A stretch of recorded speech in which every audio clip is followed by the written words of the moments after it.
Welcome to episode 11 of Pandemic Preparedness here at biodefense.com. I'm recording this on the day that Ebola was confirmed in the United States in that patient in Dallas. That just happened a few hours ago as I'm recording this. So now, of course, all those people who were on the internet saying, oh, it'll never come to America, it's an Africa thing. I've heard that comment. People saying, this is all fear-mongering, you don't need to prepare. The president said it'll never come to America. The CDC said, it'll never be in America. Well, I hate to say it, but I told you so. It's here now, and even if they get this patient contained, what about the next patient? You know, this guy walked right into America, actually flew in, right through the airports, right into taxi cabs, right into and out of hospitals. He was interacting with all kinds of people in society as he was carrying Ebola for 10 full days on the streets of Dallas, Texas, before he was diagnosed and isolated. So, it raises the obvious questions. Were the hospital staff infected? What about the doctors? What about the nurses there, the radiologists perhaps, other people that are involved there, hospital staff? What about family, friends, co-workers? What about the paramedic who took him to the hospital? Is the paramedic infected now? What about all the people that were on the airplane that flew the guy into the United States? What about all the people in the airport? Now, of course, the CDC always says, well, don't worry. Don't worry, this doesn't spread except by direct contact of body fluids. But of course, that is a lie. It can spread in the air over short distances on aerosols. If someone sneezes, for example, and they have particles of fluid in the air, that those can carry Ebola. They can infect or contaminate surfaces where other people can come along and touch those surfaces, and then they can be infected with Ebola, because Ebola can survive for some time out in the open air. So the CDC is giving people just the worst disinfo on this for whatever reason. It's almost like they don't want people to be safe from Ebola. It's almost like they want the biggest infection rates possible. And of course, today the stock price of Techmira, the vaccine manufacturer they're the retroviral drug manufacturer that's been invested in by Monsanto. Well, yeah, their stock price shot up 27% because there's always money to be made by the vaccine industry from the spread of a viral pandemic. And so the CDC is telling people, well, all you really need to do is wash your hands. Yep, just wash your hands, wait around for a vaccine, but my God, don't you dare take colloidal silver. Don't you dare take medicinal herbs or nutritional therapies. I mean, don't boost your immune system. No, that would be foolish, they say. You should wash your hands, with soap. Wash your hands and wait for a vaccine. That is the official advice of the United States government, which at this point it seems fairly obvious that they are trying to get as many people killed as possible. So this episode of Pandemic Preparedness is about what you can do to prepare for the Ebola outbreak sweeping through America. This is a special episode just for Americans, or actually it should include also Canadians, people in North America. And of course, once it's in North America, if it's actually spreading and it's not contained, then it's going to be in Mexico. And if it's in Mexico, it's going to be in Central America and El Salvador and South America. It's going to make its way through all these nations: Peru, Ecuador, Bolivia, Brazil, Venezuela, Argentina, you name it. It's going to sweep through the continent if it starts to spread uncontained. So let's, of course, hope that this never happens. But yet there's already a guy in Dallas confirmed to have carried Ebola into the country, and they don't know how he got in, and they have no protections against any other person like him bringing it in. There's no defense whatsoever. There's no medical screening at the airport. There's no magical device where they can shine a light on you and detect whether you have Ebola. It doesn't exist. So this can spread very, very easily. And think about this, if the CDC estimates of this disease spreading in Africa are anywhere close to being true, where they've predicted 1.4 million infections by January 2015, then the question remains, how could they possibly contain it from that point? How do you ever stop it from getting into European cities or North American cities or Mexico or Central America? How can you stop it? If you've got 1 million people infected in Africa, how can you possibly stop it? Well, apparently you can't, because, I don't know, Ebola sent 3,000 soldiers over there while the commercial airlines were flying infected Ebola patients back over here. So I don't know what good these 3,000 soldiers are doing over there when the Ebola is over here and it can walk right across the border, and you can't fight Ebola with bullets anyway. And what are they building? 17 tents with hospital beds? I mean, they're really just tents with cots. I don't know how that is supposed to stop Ebola when the projected numbers are 1.4 million. Are they going to build, 100,000 hospital tents over there? I kind of doubt it. So the risk of this coming to America seems to be now much greater today than in any of the previous recordings that I've done for this course.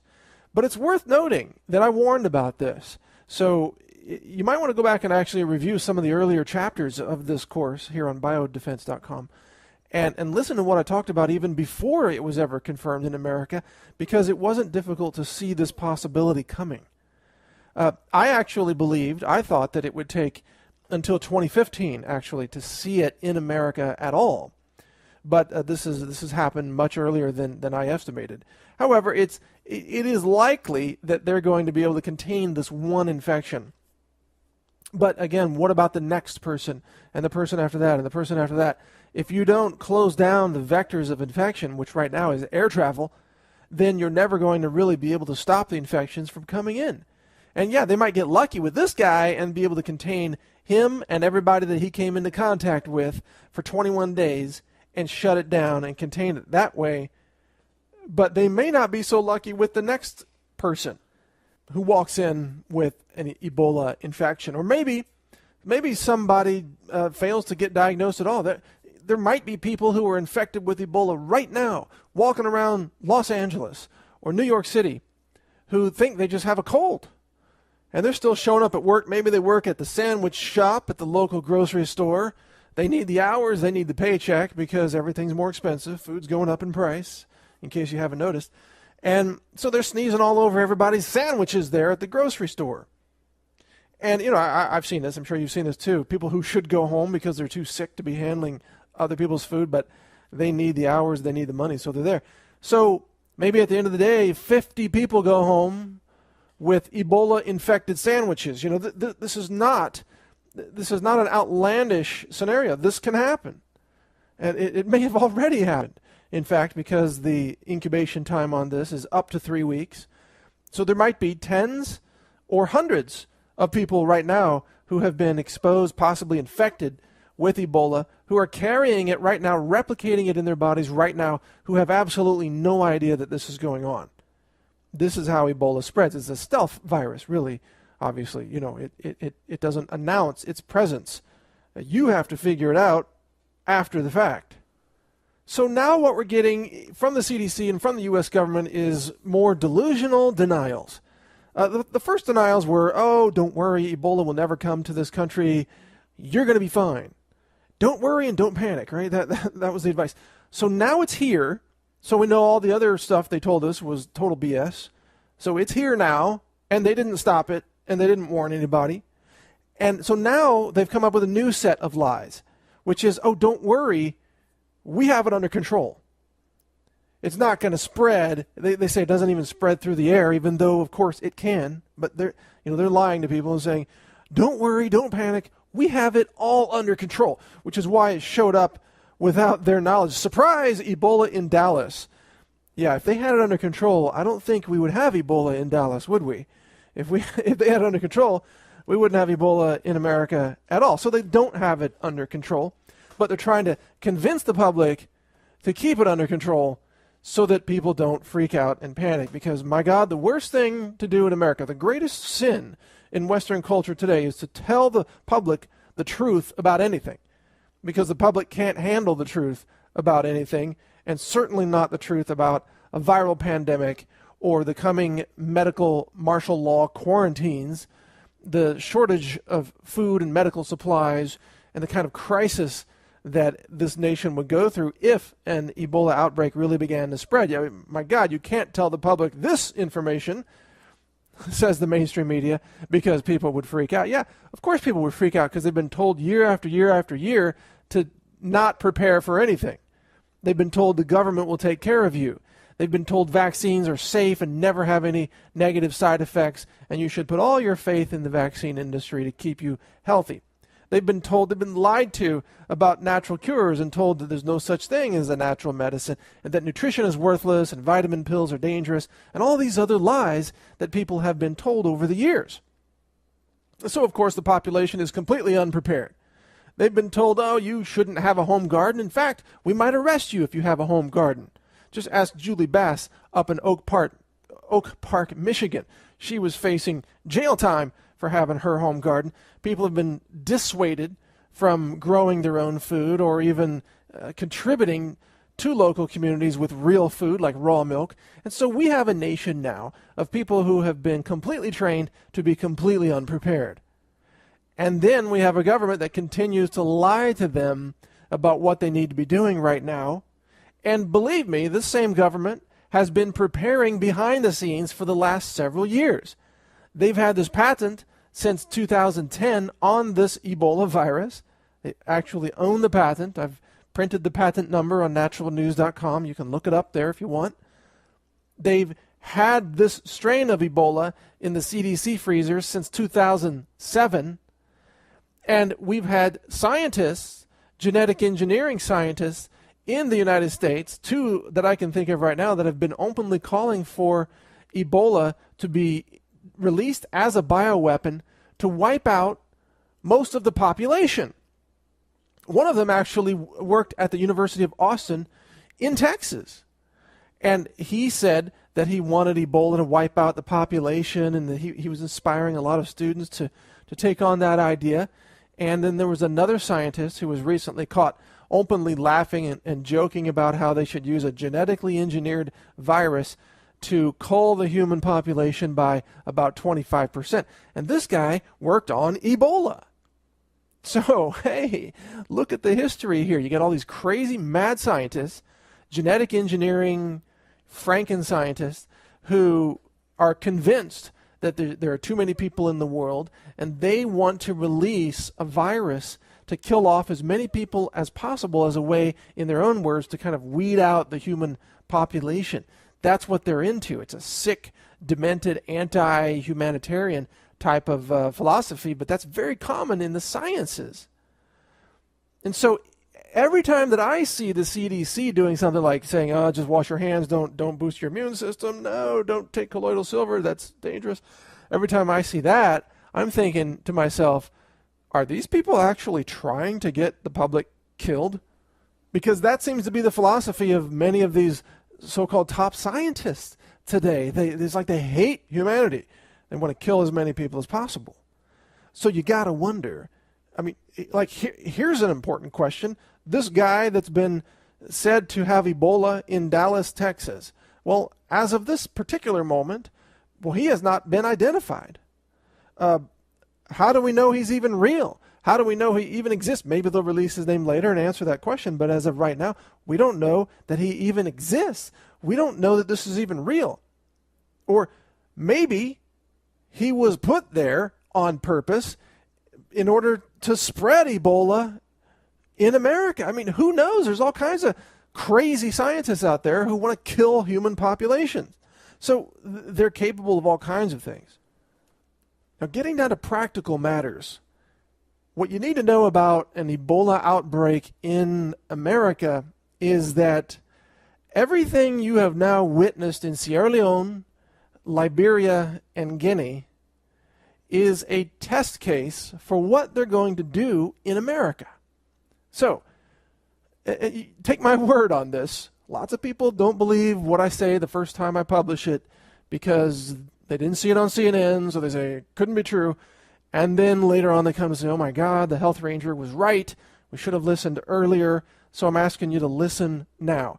Everything that you're seeing in Sierra Leone, Liberia, and New Guinea, or not New Guinea, but Guinea, will be used in America during a pandemic outbreak. So what are you seeing in Sierra Leone? What are you seeing in Liberia? Well, some interesting things. Medical martial law being one of the most important things. Medical martial law, right? The government of Liberia ordered the entire country shut down for 3 days. And they went door to door with, quote, medical staff looking for Ebola patients who were then forcibly removed from those homes. So shut down the whole country, martial law, for 3 days. And they went door to door looking for Ebola patients. Now, wow, how many civil rights does that violate in America? It doesn't even matter, because they're going to declare a national emergency and they're going to suspend all your constitutional rights anyway. So they're going to kick in doors and go door to door, do whatever they want in America as well. And they're just going to say it's for national security, you know, it's to fight the disease. And hey, they may be right. You know, that may be the only way to contain it, but definitely don't expect to have any constitutional rights during this process. Now, as the country was shut down for 3 days, what happened? Well, obviously nobody went to work. So, of course, the entire economy is crashing. The Washington Post even did an article on this, talking about how the economy of Liberia is descending into, what do they call it, a hellish implosion or something, or economic hell. That's the term they used. Descending into economic hell. That's the Washington Post headline. They usually don't use terms like that in their headlines, but this is obviously a very severe case. So, since nobody went to work for 3 days, and then all of a sudden no transactions took place for 3 days, people couldn't make money to buy the food that they need to live on, and many people in Liberia are living day to day. They actually spend that day what they earned that day. Now, in America, we don't think like this, but I've lived in South America, and I've seen that in action. Even in Ecuador, there were many people who would buy, for example, one pharmaceutical pill at a time. The local pharmacies sell individual pills. People who would buy one serving of a food staple to make a meal, just one meal at a time. They don't stock up the way Americans go to Costco, load up the SUV with like 3 weeks worth of food. No, in South America, in Africa, in many of these nations, people are living literally day to day. So they could not support themselves, and now they have an economic implosion taking place.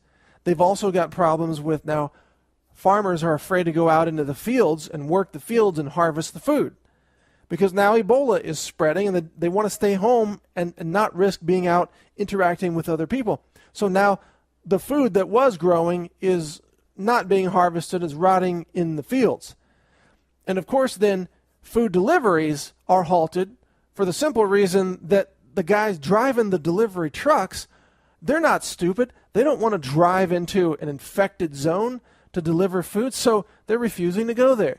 So food deliveries are halted, and food harvesting is halted, and the economy is basically crashing. And so, of course, people are beginning to starve. Food prices are skyrocketing. Food is available in the black market at escalated prices, and the government can't keep up with all these problems at once. At the same time that it's fighting Ebola, it's trying to supply food and water, basic emergency services, basic local police, law enforcement type of protective services, and so on. It's just not working. The whole thing's falling apart. Now let's move over to Sierra Leone. Now Sierra Leone, and most Americans are not aware of this at all, because it hasn't been talked about in the mainstream media like a lot of things that are true. And Sierra Leone has declared quarantines for about 2 million people in that country. The government came in and said, this is now a quarantine zone, and they shut down all the roads, all the ways in and out of these zones, and there are about 2 million people inside these zones. Now, I've called these death traps because there are really only a couple of ways to get out of a quarantine zone. One is to survive one of these quarantine zones. To survive it, you either have to become immune or dead. Because you can't get out on foot, you'll be arrested or even shot. And you can't get out in a vehicle. All the roads are shut down. You can't get out on mass transportation, trains or planes or anything like that, because they're all controlled and shut down by the government. Now, the government of Sierra Leone says that they will keep this quarantine in place indefinitely until such time as, in their own words, the chain of transmission is halted. Really, the chain of transmission is halted? How is it going to halt itself?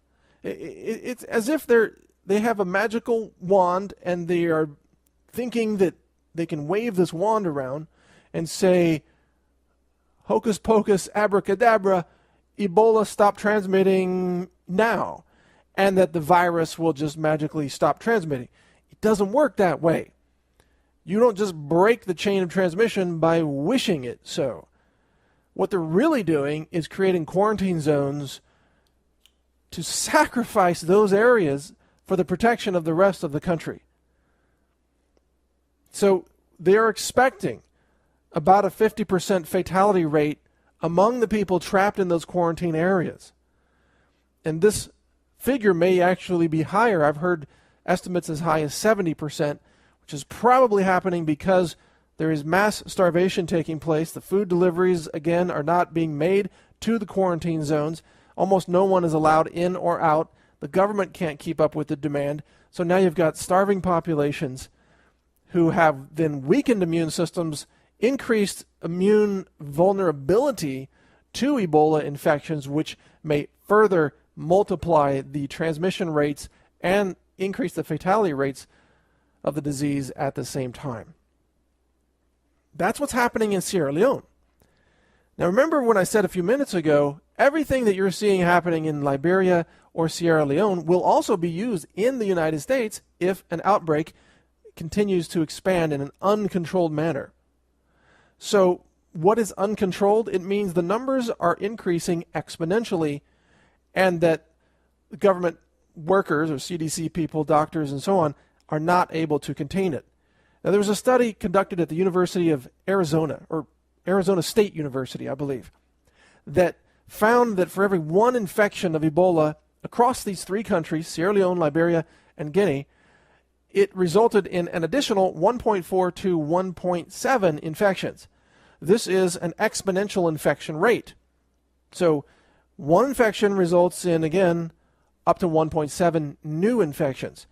If you compound this at a rapid rate, and Ebola can spread in a matter of 1 to 3 weeks very easily, then you begin to get this explosion of infections, which the CDC actually modeled in its software models, and that's how the CDC arrived at the estimate that 1.4 million people would be infected by the end of January 2015 if nothing was done to stop the current trends, the current patterns of escalation. Now, to understand this idea of compounding, it goes back to that old riddle. I don't remember the exact story, but there was a king, and he told one of the servants that he could have anything he wanted as a reward for some good deed he did. I don't remember the whole story, but the servant said, here's a checkerboard, and I want 1 grain of, let's say, wheat. Sometimes the story is told with like 1 copper coin or something on the first square, and then I want you to double that on the second square, so that's 2 grains on the second square, and then double it again on the third square, so that's 4, and then 8, and then 16, 32, 64, 128, 256, 512, 10, 24, 20, 48, 40, 96, and so on. And so if you go through all the squares of the checkerboard, doubling it every time, the question is, how many grains of wheat or gold coins or whatever you're using would the king need to give this person on the last square? And the answer becomes some extraordinary number larger than all the grains of wheat that could fit on the planet or something. It's a very big number. Why? Because we're talking about an exponential increase, or in this case, a doubling with every, quote, transmission. Every next step is a doubling. Well, with Ebola, every next step is not quite doubling. It's not 1 to 2. It's 1 to 1.7 on the high end, or 1 to 1.4 on the low end. But even at that slightly lower number, the exponential explosion mathematically can happen very, very quickly. And that's how you get to 1.4 million people infected by the end of January 2015. So, if you understand the mathematics of viral transmission, and you understand, compounding interests, which is essentially the same mathematical model as what we're dealing with here, then you can understand that if this begins to get loose in the United States, in a major U.S. city, let's take Houston as an example. It's close to Dallas, where we already have Ebola. If there's an outbreak in Houston, how quickly would this spread, and how quickly would it get beyond containment? That's the key question. Now, I don't have a hard answer for this. I don't think anybody does.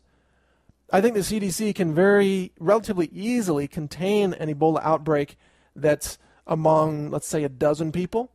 They might even be able to contain it if it's, say, 100 people. But if that number grows substantially larger, then it seems, just by thinking about this, that it would be increasingly impossible for the CDC to contain an outbreak that had reached, let's say, 500 people or 1,000 people. It seems like once it goes past 1,000 people, you are into a very dangerous explosion outbreak that may not be able to be contained at all. And I'm wondering, at what point does the United States government slap down a quarantine on a city? So, again, let's take Houston. Let's say there were 1,000 patients showing up in local hospitals in Houston with symptoms of Ebola. What should the United States government do in that scenario? Most people who don't live in Houston would agree that the government should probably quarantine Houston, right?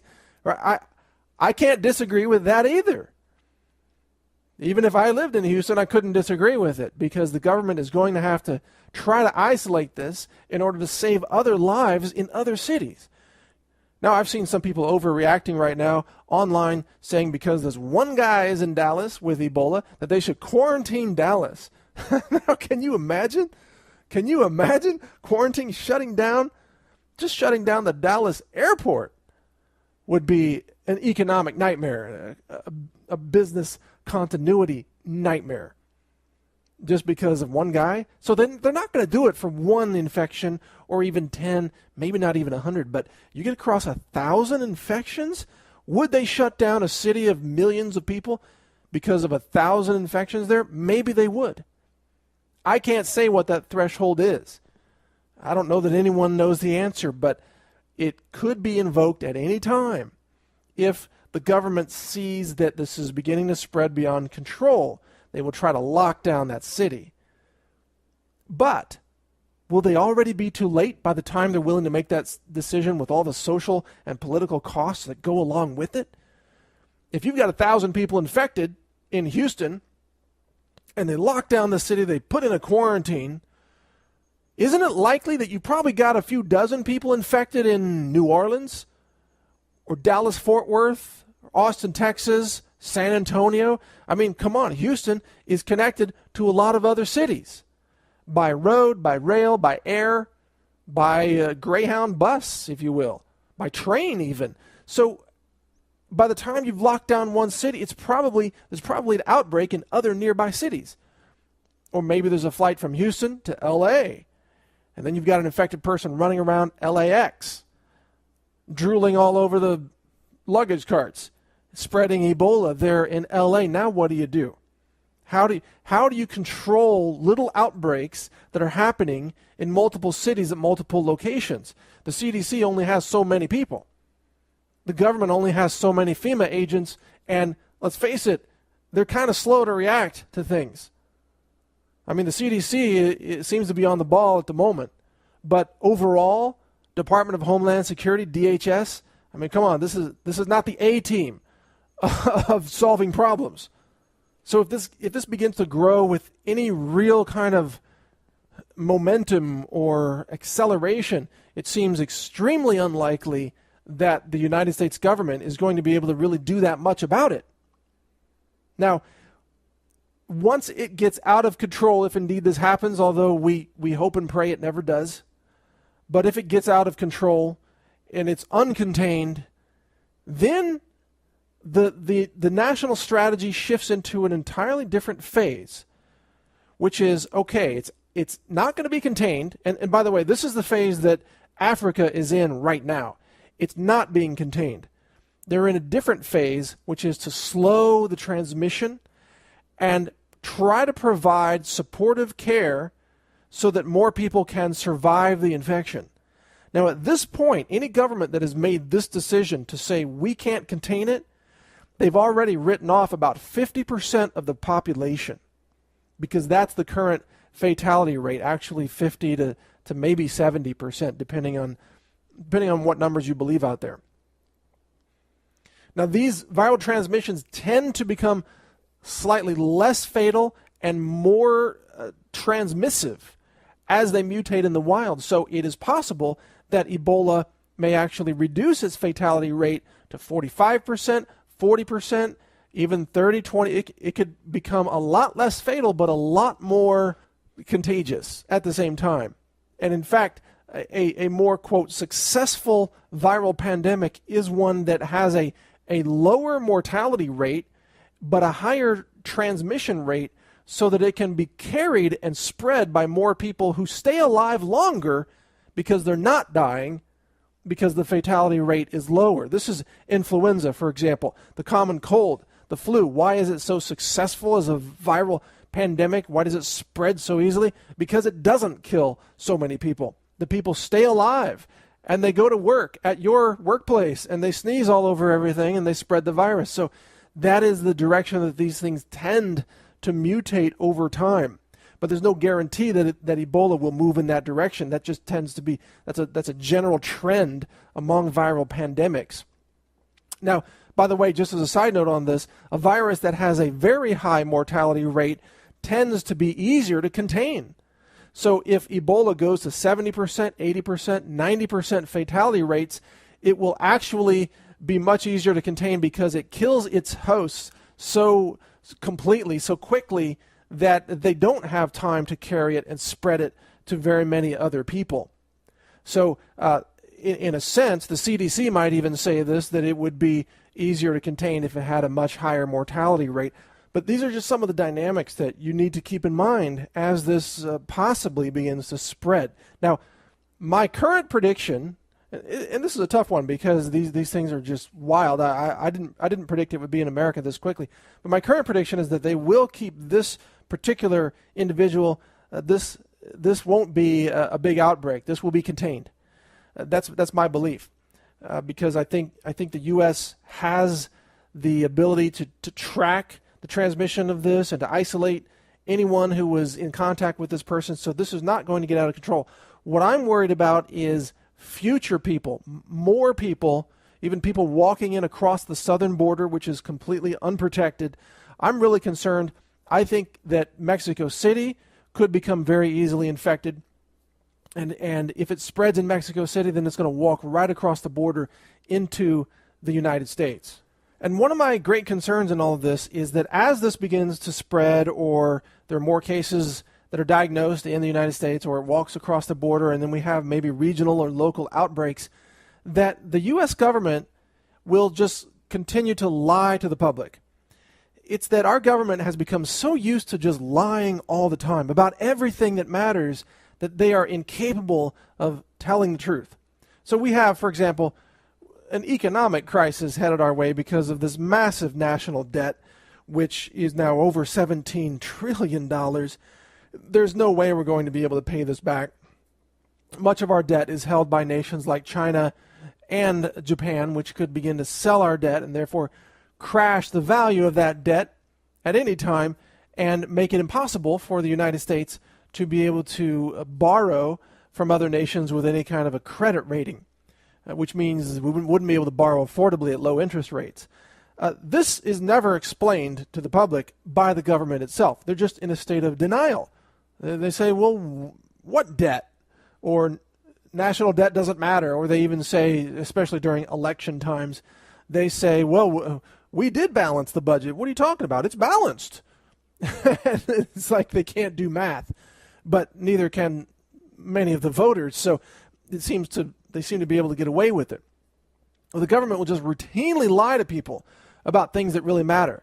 Some of the other big lies out there are, vaccines are safe. Mercury is safe to be injected into pregnant women in the form of a vaccine. It's harmless, no problem whatsoever. No, children are never damaged by vaccines. Of course, it's all a complete lie because we do have the Vaccine Injury Compensation Program, which has paid out millions of dollars in settlements to children who were provably damaged by vaccines. They actually admit that vaccines do damage children in that court. But it's a secret court, and you can't go through a regular court system to claim compensation for your child being harmed or even killed by a vaccine. So this is another big medical lie by the United States government. But there are many, many lies that are out there. And, we don't have time to go through them all, obviously. But the point is you can't trust the government to tell you the truth about what's happening with Ebola or any kind of a viral pandemic. I mean, think about it. If they told people the truth, most Americans would panic. They would absolutely freak out. They would dial 911 and request help. They would show up at their doctor's office and ask for help. The Obamacare system is about to crash and burn the way it is right now. It certainly can't handle a massive influx of millions of patients showing up and demanding some kind of care for a possible pandemic that might be spreading out there in the wild. So the government is not about to actually start admitting the truth about any of this stuff. I mean, think about it. If there were a giant asteroid heading for our planet that was certain to strike, the Atlantic Ocean and create a massive tidal wave and block out the sun for 3 years, I'm talking about like an extinction level meteor strike, do you think the government would tell you? Of course not, because there's nothing you can do, and there's nothing they can do. If the Yellowstone caldera were about to erupt, as it does every 600,000 years or so, which would blanket the entire Midwest breadbasket region of America with ash, volcanic ash, and it would also basically cause food crops to fail all around the planet for 2 to 10 years because it would block out the sun, and it would cause a mass extinction of most of humanity and many animals and many plant species at the same time. Do you think the government would give you warning that that's going to happen? No, of course not. Why? Because there's nothing you can do about it, and there's nothing they can do about it. No, all they do is they call their best friends, and they gather in their little bunkers. Well, big bunkers, actually, big government bunkers. And then they let everybody else discover it as a surprise. So if there's anything that's headed our way, I don't care if it's a solar flare or, a giant space rock or the massive Yellowstone volcano, which actually the chances of Yellowstone erupting anytime soon are very, very slim. So don't think, I'm not saying that that's a high-risk item at this moment. It isn't. But if any of these things were going to happen and the government had some kind of advance notice, they would not tell you because there's no reason for them to do so. Because they can't help everyone. 300 million people in America, and about 290 million of them are completely unprepared. Probably about half the population barely has the physical fitness to walk across the parking lot to get to the Walmart pharmacy. Many of these people are not going to be capable of making it through any kind of a trying time or a preparedness or a survival scenario. So the government pretty much has written those people off and said to themselves, we might as well not even say anything because there's nothing these people can do. There's nothing we can do. We just have to save some part of humanity in the government bunkers and caves, which they have, and then repopulate the planet after the disaster happens. That is in the plans. That's why they have the survival seed bank. This is why they have the underground caves with really over a decade of food for a certain number of selected people. The government has plans, in other words, to survive almost anything. And they've thought of all kinds of crazy scenarios, from alien invasions to earth changes and all kinds of things. They've got plans to survive all these things, but you can bet that they're not including you in those plans.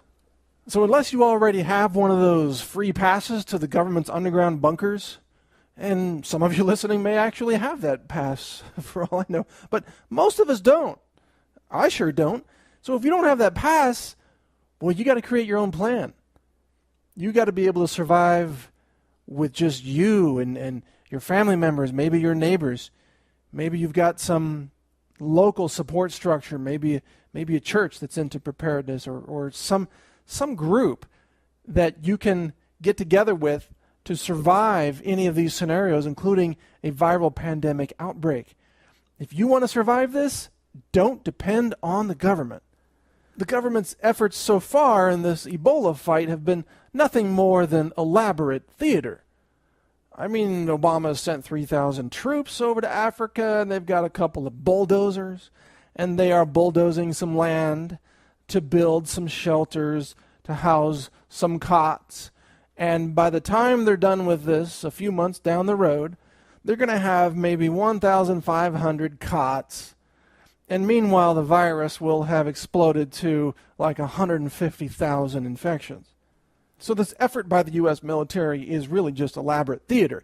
It's designed to achieve a political goal, which is to make it appear as if the United States is very compassionate and very proactive and taking steps to try to halt the transmission of this disease. In reality, it's all a cruel joke. It's all elaborate theater, and there are some, including scientists in Liberia, who actually believe that it was the Department of Defense that bioengineered this Ebola virus and intentionally released it, and has been using African children for medical experiments for many, many years. That was published in the Liberian Observer, I believe, front page news. Over there, you won't find that, you won't hear that on CNN. So even if there's an outbreak in the United States, remember that much of what the government will do to try to respond to that is elaborate theater. It's designed to create the impression that they're doing something, while in reality, they're headed for their bunkers. They've got their food supplies, their bunkers. Yeah, they'll throw a few thousand soldiers in your direction to try to act like they're doing something, but in reality, you are on your own. And also in reality, so are the soldiers. You know, that's the other element in all this. All these frontline soldiers, or if there's a domestic outbreak in the U.S., maybe they would be state guard troops or National Guard troops. How are these soldiers supposed to not get infected? Are they all going to walk around out there in the heat with biohazard suits?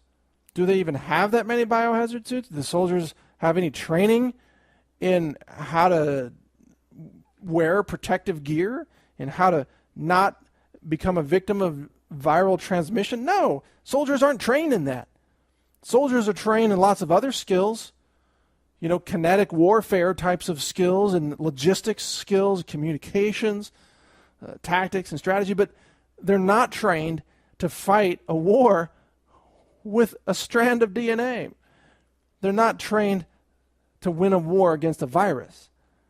In fact, their weapons are useless against a virus. You can shoot your M4 rifle at a virus all day long. The virus just laughs it off because it's got 1 million more or 1 billion more copies that it can come at you with the second you stop shooting. So don't expect any information from the government to be very helpful. If you want to survive a pandemic like this, you need to take steps yourself so that you have the knowledge, the skills, whatever supplies might be necessary to be able to survive this pandemic on your own, counting on absolutely no help from the government whatsoever. And if there is some help that arrives, then you can be pleasantly surprised. Maybe some guardsmen show up with extra food and water. You know, maybe they will be helpful to some extent, but don't count on it, because chances are they're not going to be there for you, and chances are you're going to have to take care of yourself. And that's why I recorded this course. This entire course, Pandemic Preparedness, this is about giving the individuals the skills, the knowledge that they need to survive what looks like may be coming, even if the government itself is completely incapable of responding to your needs. And keep in mind that if this outbreak begins to spread to multiple cities, federal resources will be stretched so thin that it's basically, you can count on not getting any significant help at all anyway. Now, to wrap this up, think about the aftermath of a pandemic burning through a population like the United States population, 300 million people. And let's say that Ebola gets loose, breaks out of containment, and burns through the population. You can expect some kind of mortality rate, probably between 20% to 60% across the nation. So, that could be quite literally, you could be talking about, what is that, 60 million people dead on the low end, and maybe 180 million people dead on the high end. That is a lot. That's a horrendous cost. I mean, that's the kind of event that would change history forever. It's almost unthinkable. I can't even really cognitively grasp what that would mean. But you can bet that society would be completely different. It may collapse the government that we know today. It may cause secession of states. Texas may become its own nation. There may be a massive decentralization of power out of Washington into local regions. Just a reshaping of the political or the geopolitical landscape because of the massive tragic loss of life caused by Ebola. So there could be enormous changes that no one can even predict today that could take place because of this. One of the most likely scenarios that I am publicly predicting is that if there is a global pandemic outbreak, that it itself could catalyze or initiate a global financial collapse, because the Ebola medical crisis could cause massive loss of life, isolation, quarantines, activities like that shut down commerce, that shut down economic productivity, that put incredible strains on the banking system, which is already very fragile and on the precipice of a massive global crash, just the way it is. Someone online even suggested to me recently, I can't say I agree with this, but they suggested that Ebola had been released as a cover story to provide an excuse for the global financial debt collapse that was now inevitable. That's an interesting theory. I don't know if that's true, but I can certainly see Ebola, if it burns through a population, I can certainly see it causing economic hell, as the Washington Post has now described Liberia. And economic hell could result in banking failures, economic crashes, massive loss of even national currencies, loss of savings. We could see the global derivatives debt pyramid unravel and collapse, which could have just tragic consequences across the banking system. So don't think that the Ebola problem is only about Ebola. This is not simply a medical question. This is really a question of how could Ebola sweeping through a large, complex society, how could it reshape that society and cause the implosion or the downfall of other systems of that society, which are dependent on very complex, specialized systems of human knowledge and human effort. If you lose 20 to 60% of the population, you are going to have a massive restructuring of many, many systems in any kind of a complex society. And the United States of America and the United Kingdom, for example, are all very specialized, highly complex societies. We are not simple, low-tech, agrarian societies like Papua New Guinea. We are highly specialized, complex societies, which means that we are especially vulnerable, more so than low-tech countries. We are especially vulnerable to systemic failures of the complexities of our systems. And there are, of course, entire books written about this. I think Jared Diamond has some interesting titles on this. I don't remember the titles offhand, but one about how civilization fails. I guess I'll have to look at the titles, but there's a lot of academic study into this, and the conclusion is that when highly specialized complex societies are subjected to systemic stresses, that the fragile nature of their interdependent complexities very quickly unravels and causes systemic domino effect types of collapses that can lead actually to the extinction of that civilization. So that's something to really think about here. Ebola could be something that quite literally ends the United States of America as we know it today as a geopolitical entity. It could cause a restructuring of society as we know it, of in fact entire human civilization. So I'm going to end this now, but I hope I've opened your mind to some areas of investigation and some thought of where this could actually go. This is about more than just staying prepared medically. This is about more than survival and medical preparedness. This is also about considering the really long-term implications of how a simple fragment of proteins, RNA and DNA, can literally reshape human civilization. It is not an exaggeration. It's a very important point for us all to consider. So thank you for listening to this course.